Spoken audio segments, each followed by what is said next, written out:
Hi guys, good morning. So may recipe tayo ngayon guys kasi meron kaming saging dito na overripe na siya. Tatlo yan, ayan. Meron tayong ganyan, tsaka isa. So gagawa tayo ngayon ng banana cake. So mayroon tayong saging guys, tatlo yan. Tapos mayroon tayong harina, tapos dalawang itlog. Ito lalagyan ko ng mixture mamaya. And then meron tayong baking soda. Meron tayong sugar. Meron tayong cooking oil. So gamitin natin yan. So mag-start na tayong magluto. Ano siya kaano guys. Yung isli, ayan. Lagyan natin siya ng cooking oil kasi wala akong butter guys. Tapos, sayang kasi yung butter. So, cooking oil yung ilalagay guys. Konti lang. Pero kung may butter kayo guys, mas maganda. Ganito lang, 1/3/4. Anong tawag dyan? 3/4 lang siya dito guys, ng cups. Lalagay ko. So, mix mo siya. Kulang-kulang yung ingredient ko guys. Wala akong vanilla. Yung vanilla extra. Mas maganda sana yun. Ayan siya. Tapos, lagyan ko ng asin, salt, a pinch of salt, guys, para may lasa siya. Ito. Tapos, lagyan ko siya ng baking powder.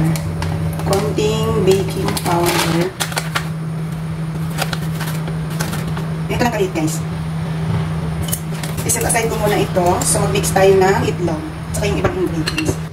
So, mag-mix tayo dalawang itlog. Dalawang itlog yung gagamitin natin. Ito.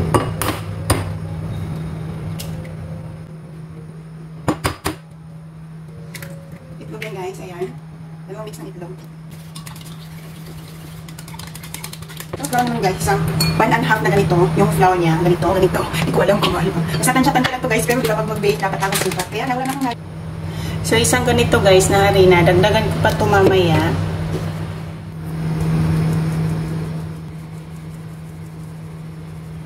Gantay ng sugar guys, isang ganito din, isang half lang na ganito, half dito na brown sugar. Brown sugar yan. So, ito yung mixture ng egg, guys. Itlog at harina. And then, sugar. And then, yes. Ito na yung mixture, guys. So, i-mix na natin yan ngayong dalawa. Mix pa lang yan, guys, ha. Tapos, ilagay natin sila sa ganito. Ganito lang, guys. Wala akong malaki. So, parang marami siya. So, dalawa. Dagdagan ko pa ng isa. So, lagyan lang natin ng mantika yung loob. I-brush lang natin siya ng mantika para hindi siya dumikit. Ano pang brush? So, ito yun siya, guys. I-steam natin. Dalawa yung steamer naman dito kasi hindi kasya. Maliit yung mga steamer. So, yung isa naman guys, nandito. So, maliit. So, yun guys, half lang siya. Kasi lumulobo pa yan, guys. So, titingnan natin mamaya kung mag-success. So, dito siya. Ito na, guys. Nag-off na yung steamer. Automatic na yan. So, titingnan natin.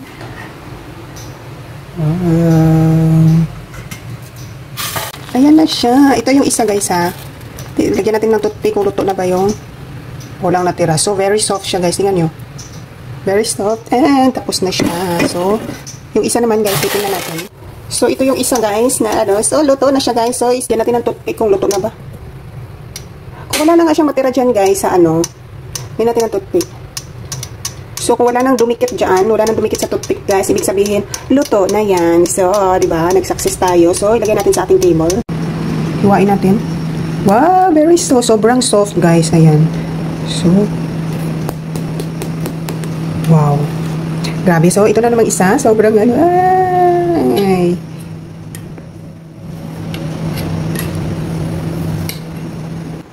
Ito yun guys. Ito yung isang slice ng ating banana cake. So, very soft siya guys. Ito yun guys. Nope, nalaka.